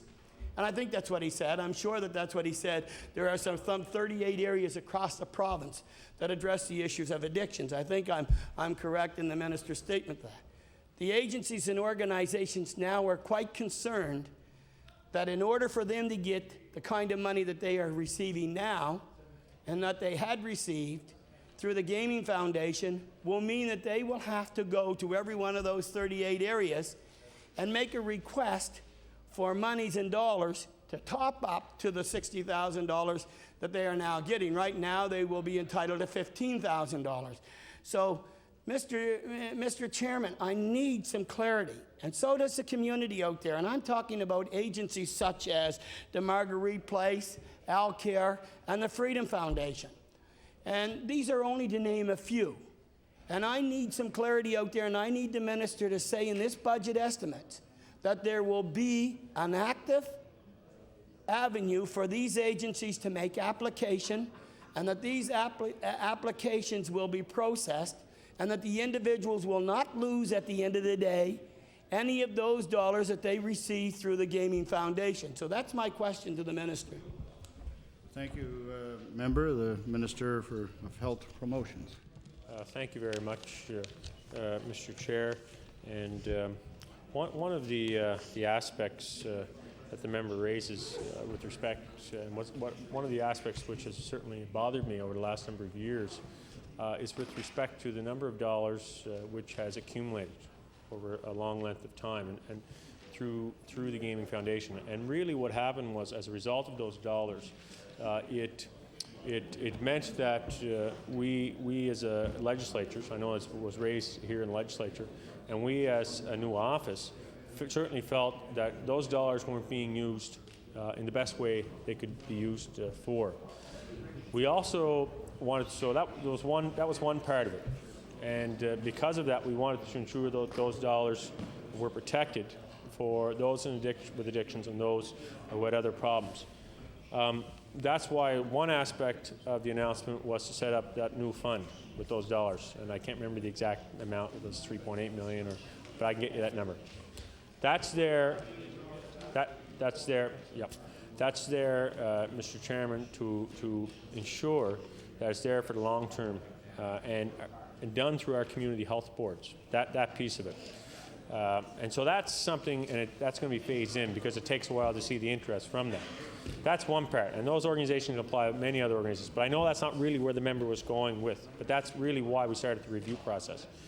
What we also wanted to ensure was there was still that opportunity for research, there was still that opportunity for community groups or groups such as the member mentioned, that they can still make application. They can still make application with certain parameters through the Gaming Foundation. But secondly, they still have the opportunity to go through the district health authorities to get funding as well. So they have actually two different options which they can go through the district health authorities or still through the Gaming Foundation with certain parameters. The district health authorities and really the Gaming Foundation, Mr. Chairman, was never set up with the intention of simply going into areas as a volunteer board, going into areas where we would have that specialty in our district health authorities. And that's why there's a certain aspect of those funds being directed through our district health authorities, because they are in the best possible position to make the decisions based on the health needs. Again, and there are aspects which are very much focused on that of the problem gambler, but there's also aspects where we recognize as health promotion where people have cross addictions and a population health model, because we want to get these individuals before perhaps they get too far down the road. And if you see someone that has a problem with VLTs, very often they do have a problem with drinking or smoking or whatever it might be. So we want to provide some flexibility to local communities with respect to that. I certainly understand the member's concern with respect to that, but I can assure him that those organizations have the opportunity to go through the DHAs and still, with certain parameters, go around the Gaming Foundation. Thank you, Minister. The Honourable Member for Dartmouth North. Thank you, Mr. Chairman. And if we were all listening, we just simply heard exactly a process. And unfortunately, that process is time-consuming. And it takes away from those agencies and organizations delivering the treatment programs that they need to provide to those individuals with addictions. Now, once we could make an application, or once they could make an application to the Gaming Foundation and receive the total amount of $60,000 or whatever their application might be. The Minister and you and I disagree with respect to why the Gaming Foundation didn't function the way it normally should have functioned, but nonetheless, what happens here is it creates a problem. Now, the $15,000 that will continue to be allocated to those agencies and organizations through the Gaming Foundation is but one small part of their program. They then will have to make an application now through the district health authorities to top up that remaining $45,000 that is needed. And they will then have to come to the Office of Health Promotions, which is another government department, to seek whatever monies that might be available to them, if any, through the Department of Health Promotions. Now, the Health Promotions Minister says, well, no, they may not come through me, but the Minister of Health Promotion might be responsible for preventive programs. And those preventive programs might be programs that are within the purview of the addiction treatment facilities as well. So there is a potential for the Minister's Department to be involved, because some of that might be for prevention programs that are offered in-house to the addictions program. So, Minister, don't shake your head and say no, that it may not be. It may not. There is the potential for them to come through your department as well. And once again, I want to say for prevention programs that might be established in-house to those addiction centers as well. So there is that avenue. And I want to say to you, what has been created now is a time-consuming venture for those agencies and organizations, because, as I said, they no longer will be able to make that direct application. to the Gaming Foundation. So what I'm saying to you, Minister, is can you give me and the agencies and organizations assurances, and Nova Scotians who are watching here today, that the process in which they can make application will be an easy, transparent process, and one that will bring the dollars in that they have been accustomed to delivering addictions treatments in this province. And secondly, I take your message with respect to the Department of Health, the health delivering with respect to qualified addiction treatment officers. But nonetheless, we do not even know if, in fact, that's going to be additional dollars. But however, I agree that in a sense, is out of your purview. Nonetheless, there is, as I'm told, that the Office of Health Promotion and the Ministry of Health are one and the same, and that there is a complementary venture by both of them to deliver programs and services to addictions people in Nova Scotia. Thank you, Member. The Honourable Minister of Health Promotion. Mr. Chairman, I certainly do appreciate where the member is coming from, because I think the last thing we want to see for any organization coming to government is to make the process more difficult. But at the same time, we also want to make sure that the money that's being spent is getting to the individuals in the most appropriate manner that can best benefit those who have the need. And although I appreciate the member's concern, and it's certainly something we'll be monitoring to make sure that it doesn't become a system which is too convoluted, there's still the opportunity, as I was just saying that, Mr. Chairman, that I want to make sure that the system doesn't become too convoluted. And so it's something we will be monitoring on an ongoing basis. And sure, Mr. Chairman, there may be changes where we'll make in a year's time or in a year and a half's time if we see that process not working.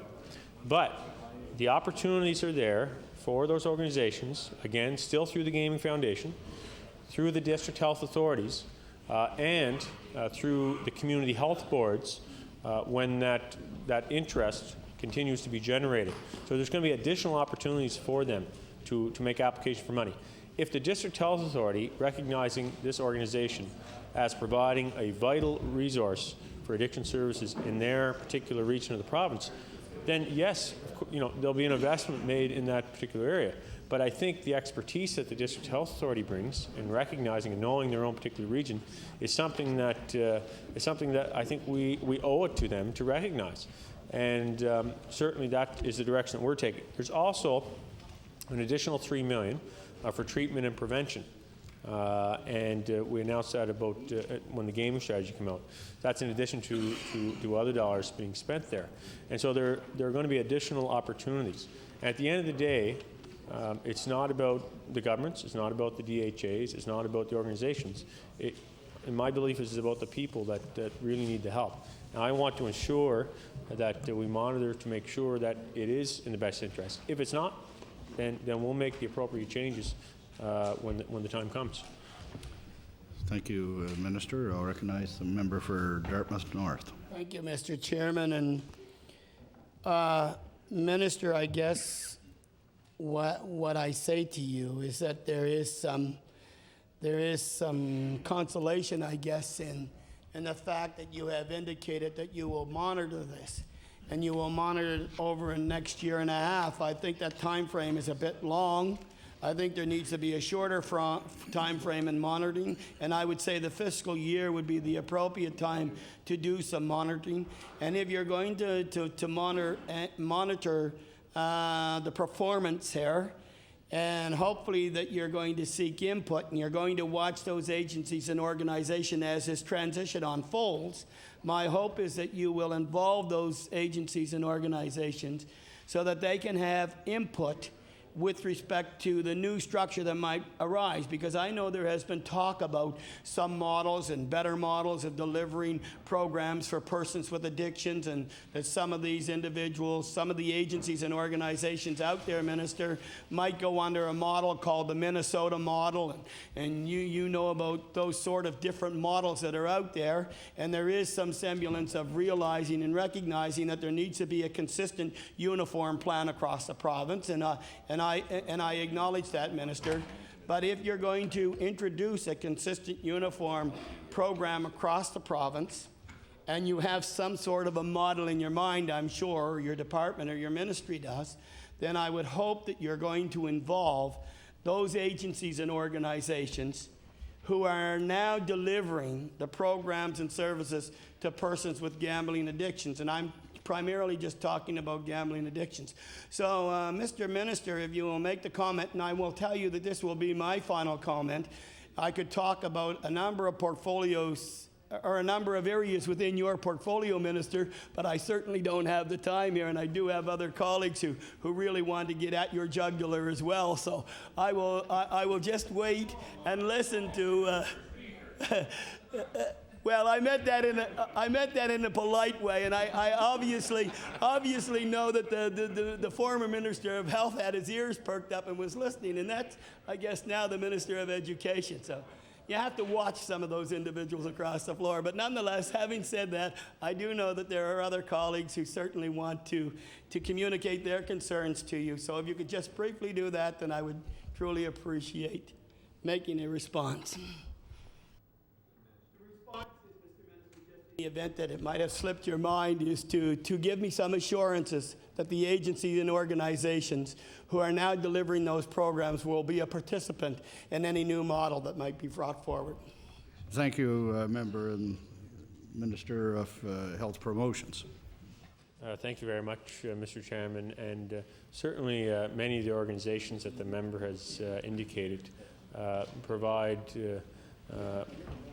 greatly to what we have to offer across the province. And what I can assure the member that there's a tremendous amount of consultation done with, for instance, our addictions directors. And our addictions directors provide us with a tremendous amount of advice with respect to these issues, and we ensure that consultation takes part. I have no doubt, but Mr. Chairman, I think it would be inappropriate for me to say, well, you know, in 2 or 3 years' time, there's one particular organization in Nova Scotia that nothing will ever change. Well, I can't stand here and guarantee that, Mr. Chairman. And I think that would be unfair for me to do. And that may be nothing to do with government. It may be a particular reason having to do with the organization themselves. But those providing the service, I can't see any change in the near future that I'm aware of. And certainly as long as we're government, we'll be working with those various types of groups, because I do know that be it Talbot House or be it Marguerite or be it any of those, they all provide very good service to their clients. But at the same time, Mr. Chairman, we recognize that those with the expertise as well are very much within our district health authorities. Thank you, Minister. And I'll recognize the honourable member for Cape Breton Nova. Thank you, Mr. Chair, and I assure the minister opposite that I won't be going after his jugular, contrary to my colleague from Dartmouth North. Mr. Chairman, we see many numbers in this budget for health promotion initiatives, and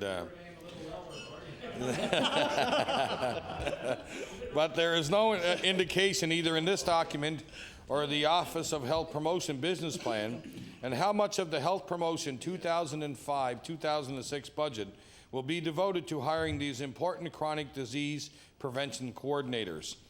So what do we learn from reading page 26 of the budget speech? Is that the balance of the increased health promotion budget will allow for a chronic prevention coordinator in every district health authority. So my question to the minister is, the Minister of Health Promotion, how much is being allocated in 2005 and 2006 budget to the hiring of chronic disease prevention coordinators? Thank you, Member. I recognize the Minister of Health Promotions. Two things, Mr. Chairman. First of all, I'm glad he's not going after my jugular. And secondly, Mr. Chairman, we have $150,000 set aside. Every district health authority will see a chronic disease coordinator this year, although, Mr. Chairman, they will be phased in through the year. So I would expect that those coordinators would be in place in every DHA by January 1st, probably in the fall. It may vary somewhat from DHA to DHA, but it is a commitment that we made, and we didn't make the commitment on the fly. That commitment was made after taking a look at the chronic disease prevention strategy, which was a tremendous amount of work done with many individuals. Dalhousie University, I guess, being the main element to that in putting forward that strategy. And the Office of Health Promotion has used elements of that strategy to really enforce what we are as an office and what we're doing through health promotion. The chronic disease coordinators will help to bridge that gap between the many elements which affect chronic disease and which truly get at the heart of what we're attempting to do. Thank you, Minister. The member for Cape Breton Nova. Thank you, Mr. Chair. Mr. Chair, on page 26 of the budget speech, the government talks about $360,000 for public health nutritionists. And on page 26, it states, the balance of the increase in the Office of Health Promotion budget will largely be used for. These 2 points will largely be used for nutritionist and chronic disease. These points indicate 2 different areas of health promotion investment, Mr. Chair. I'm just wondering if the Minister of Health Promotion, through you, could indicate when he believes these chronic disease prevention coordinators will be hired. Thank you, member. Recognize the Honourable Minister of Health Promotion. I think I picked up the question right, but did the member ask me when they'll be hired? Okay, as I indicated, to chronic disease coordinators, that's what you were asking in, it should be later in the fall. So in other words, they won't be in place now, but what will happen is as they're hired through the year, and the provincial coordinator is now in place. So that was the first thing we had to do, obviously, first of all. That provincial coordinator is now there, and we'll be doing each DHA, but as I mentioned, later in the fall. You know, they'll be in place for the full year after.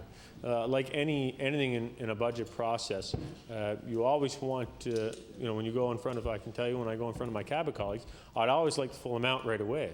But I also recognize that we have other pressures. And with that recognition, we're very fortunate to be able to hire and have hired many staff people in the last few years, and through various programs and such, we'll be able to hire more people and see more people hired for various functions. The chronic disease coordinators being some of those, along with the nutritionists and the sport animators and others. So you can't hire everybody at once, and I think the member recognizes that. But that's the time frame we're looking at. Thank you, Minister. I recognize the member for Cape Breton Nova. Thank you, Mr. Chair.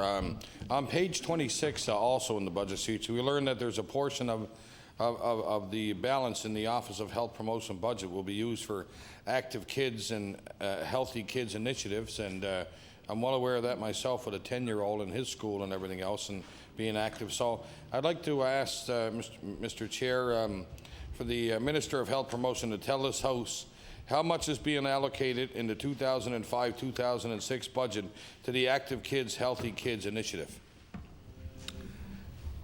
Thank you, member. I'll recognize the Honourable Minister of Health Promotions.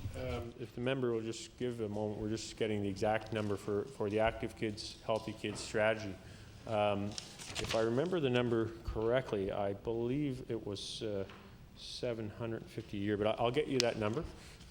But it's the Active Kids, Healthy Kids strategy is taking a look at those aspects of what's happening in our school system, but it's much broader than that.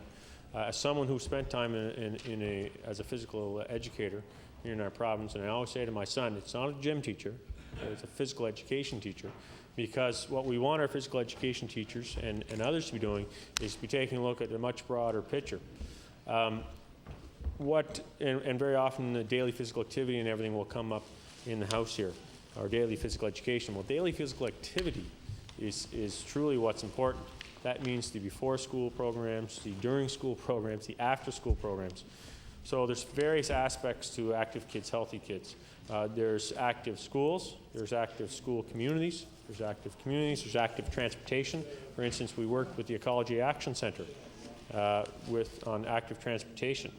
And so there's many elements to that. And if I remember the research, then. that's the research. Will be repeated. I'll get the member the exact number, but when we introduced the strategy, I think it was the number that's in my head is $750,000 a year for 4 years. But there's the difficulty in answering that question is there's a lot of other money now than there was when we first introduced strategy. And so if you take a look at the physical activity grants, there's $500,000 there. If you take a look at the money that we're offering our schools now through healthy eating, through physical activity initiatives, there's new money there. The Active Kids, Healthy Kids is one element of that, but for physical activity, it's much broader. Thank you, Minister. The member for Cape Breton Nova. Thank you, Mr. Chair, and I thank the minister, and I know he will get back to me on that answer. Mr. Chair, according to the Office of Health Promotion 2005-2006 excuse me, budget bulletin, a total of $9.5 million is being invested in the Office of Health Promotion in 2005 and 2006 to increase physical activity opportunities for all Nova Scotians. But on page 25 of the budget speech, we see that the Office of Health Promotion will only receive an additional $5.4 million for a total of $23.9 million. So with the $4 million difference in the figures, can the Minister of Health Promotion explain which of the two numbers is correct and why are both being used? Thank you. I'll recognize the Minister of Health Promotions. I appreciate the member's question, Mr. Chairman. I think what's in the budget bulletin is indicating the larger number. I think the difference is because the larger number is giving a total number of what was already in the budget, plus the new money that's in the budget.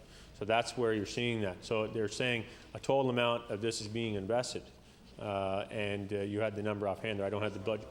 Yeah, I don't have the budget bulletin in front of me here, but that's where you'd see the difference.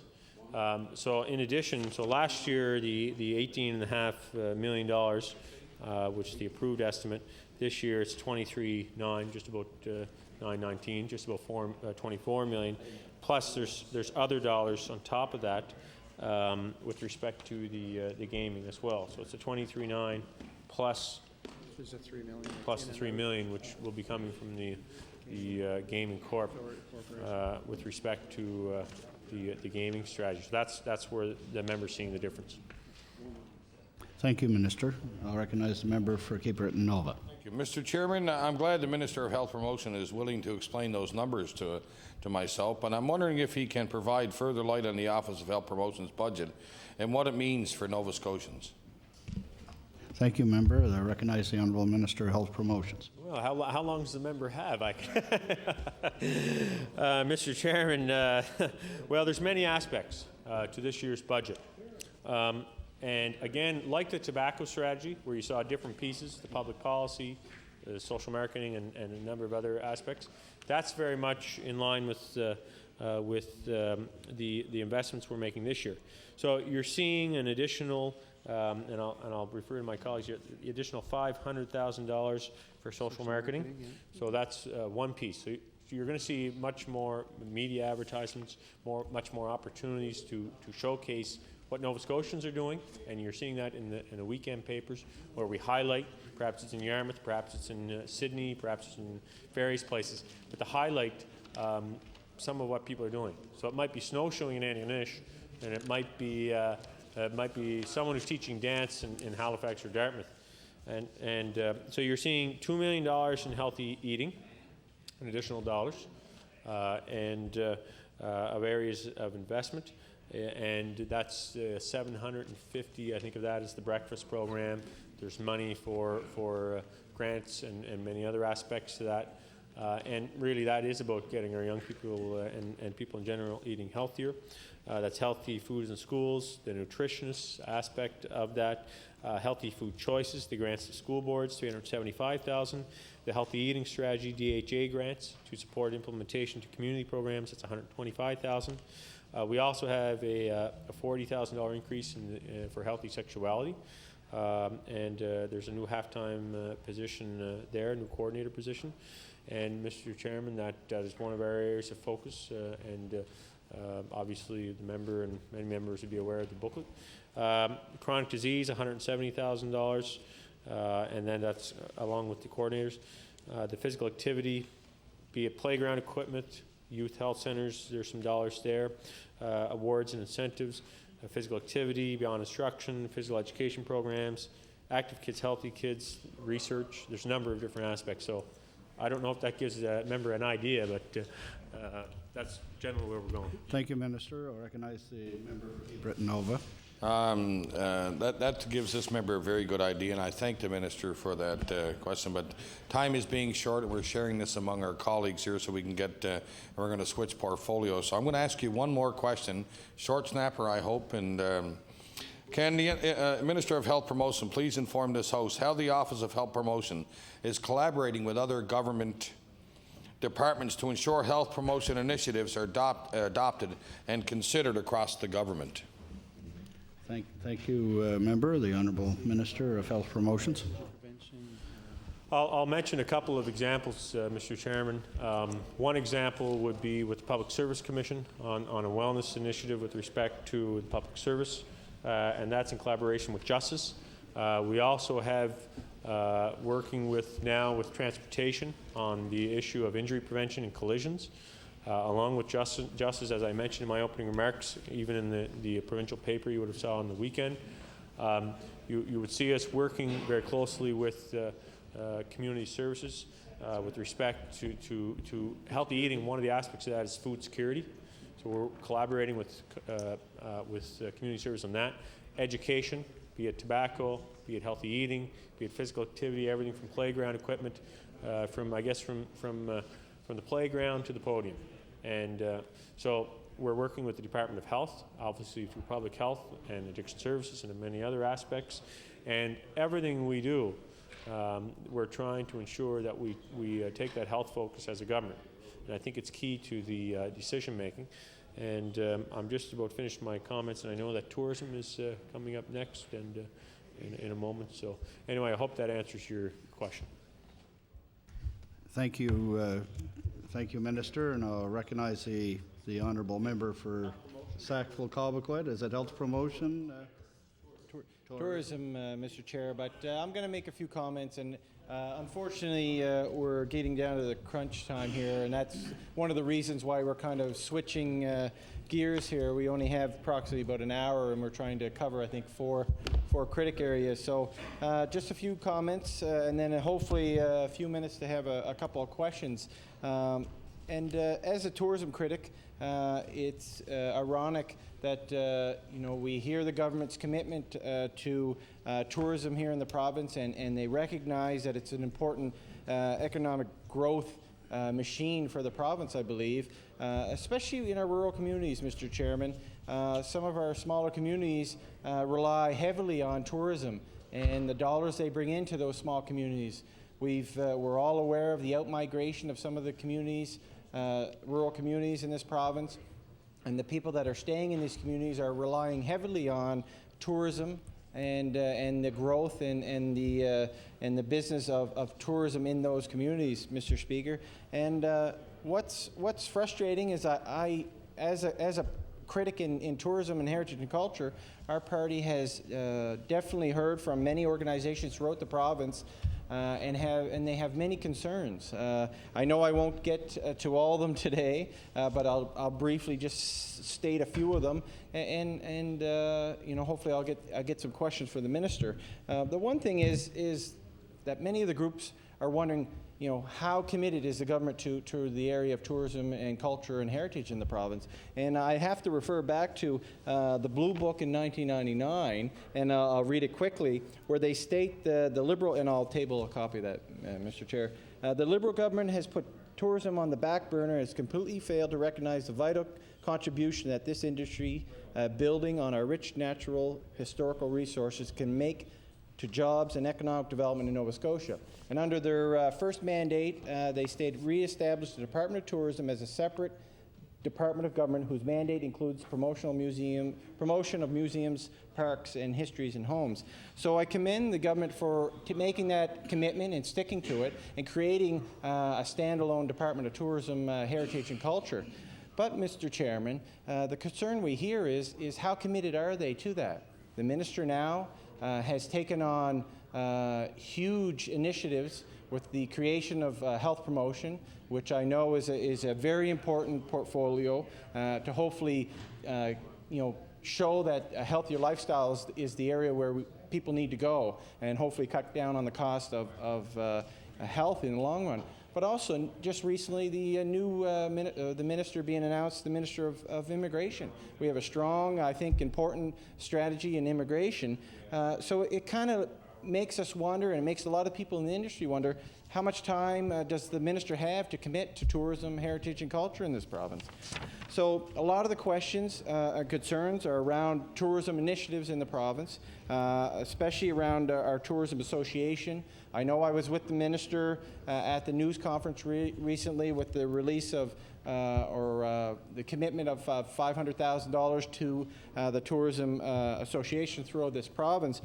And I think I remember reading the news release that the government gave, or the minister was stated in, was investing in grassroots. And I'd have to agree with the minister totally with that caption, because I think the tourism associations in this province are just that. They're at the grassroots of the economy, especially when it pertains to tourism. These associations throughout the province know what's going on in their areas. They know where we need to invest money. And, I know that they were grateful and in receiving the announcement and the money that the minister has. But many of these organizations and associations throughout the last several years have been finding it very hard to keep their doors open. I know that one association was at risk of not even opening this year, Mr. Chairman. So what they want and what they've been telling us is that they need a long-term plan. They need sustainable funding. It's hard for these associations to come up with a plan for the next 5, 10 years, even 1 year, when they don't know what the funding's going to be down the road. Like I say, they are appreciative of the initial investment of the $500,000, but they want to know where they're going to be next year and the year after. So I will come back to that, and hopefully the minister can answer that. The other thing is around the cultural sector in this province. They're very concerned because with all indications through the budget and the lines we've seen, that actually they have taken a cut this year. And I don't know if the minister will answer that, but I'll point that out in a few minutes and try to get an answer with that. And also with the Nova Scotia Art Gallery. I know that I asked the minister during question period about the funding to the gallery, and he stated that the funding did go up. But the funding went up, I think, $18,000.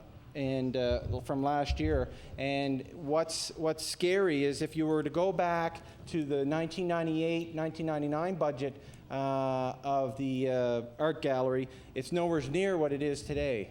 And they're really struggling to try to make ends meet and hopefully meet their targets for the proposed budget of the upcoming year. I believe they need to try to increase cash flow through admissions to almost $200,000. So, there are concerns with, how high is tourism and heritage and culture on the priority list of the Minister of Tourism and Heritage and Culture, Immigration and Health Promotion. So maybe I'll start with that.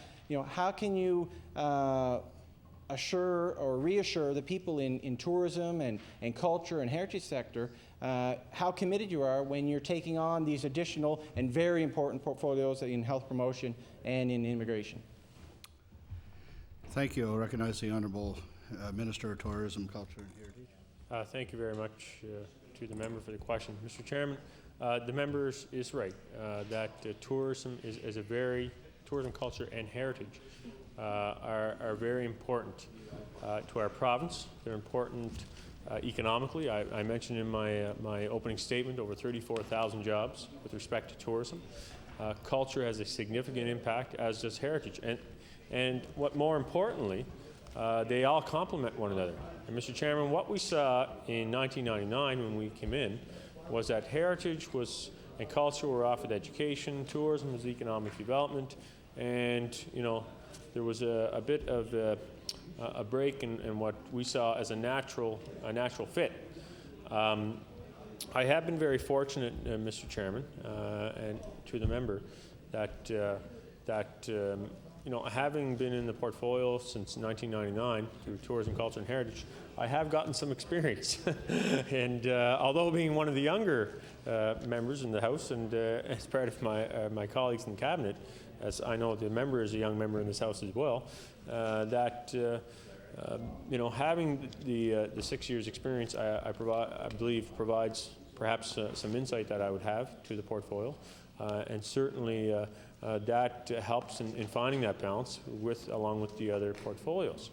And what I am able to do is to combine. If I am going to Sydney and perhaps it's a trip for health promotion, well, I tie in tourism with it, and vice versa. So, it is a bit of a balancing act, but we're very fortunate. We have very professional staff. We have a very established industry.